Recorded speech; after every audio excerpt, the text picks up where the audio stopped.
Hello, നമ്മളെല്ലാവരും മെയിനായിട്ട് നേരിടുന്ന ഒരു പ്രശ്നമാണ് കുട്ടികളുടെ ബോട്ടിൽസ് അല്ലെങ്കിൽ നമ്മൾ കുടിക്കുന്ന ബോട്ടിൽസിനൊക്കെ ഉൾഭാഗം ഇതുപോലെ കറ പിടിക്കും. പല പൊടികളിട്ടായിരിക്കും നമ്മൾ വെള്ളം തിളപ്പിക്കുന്നത് അല്ലേ. അപ്പോൾ അതിൻ്റെയൊക്കെ കറ നമ്മുടെ ബോട്ടിൽസിൽ വരാറുണ്ട്. അത് മാറ്റാനുള്ള കുഞ്ഞൊരു ടിപ്പാണ്. ഏതെങ്കിലും ഒരു ലിക്വിഡ്, അതായത് നമ്മുടെ ഹാൻഡ് വാഷോ അല്ലെങ്കിൽ സോപ്പിൻ്റെ ഏതെങ്കിലും ഒരു ലിക്വിഡോ ഒക്കെ കുറച്ച് ഒഴിച്ചു കൊടുക്കുക. അതിനകത്തോട്ട് ചെറിയൊരു പീസ് നമ്മുടെ പേപ്പർ കഷ്ണം കൂടി ഇട്ട് കൊടുക്കുക. എന്നിട്ട് ലൈറ്റായിട്ട് കുറച്ച് ചൂടുവെള്ളം കൂടെ ഒഴിച്ചു കൊടുത്തതിന് ശേഷം നല്ലതുപോലെ ഒരു 5 മിനിറ്റോളം ഒന്ന് ഷേക്ക് ചെയ്തെടുക്കുക.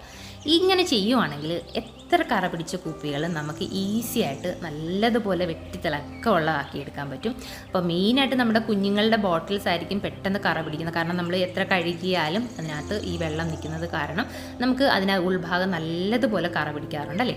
അപ്പോൾ ഇങ്ങനെ ഒന്ന് ട്രൈ ചെയ്ത് നോക്ക്. എന്നിട്ട് നമുക്ക് നല്ലതുപോലെ ഇതൊന്ന് വാഷ് ചെയ്തെടുക്കാം. നല്ല രീതിയിൽ കറകൾ മാറ്റിയെടുക്കുകയും ചെയ്യാൻ പറ്റും. നല്ല ബ്രൈറ്റ് ആവുകയും ചെയ്യും കേട്ടോ. ട്രൈ ചെയ്യാൻ മറക്കല്ലേ കേട്ടോ. Okay friends.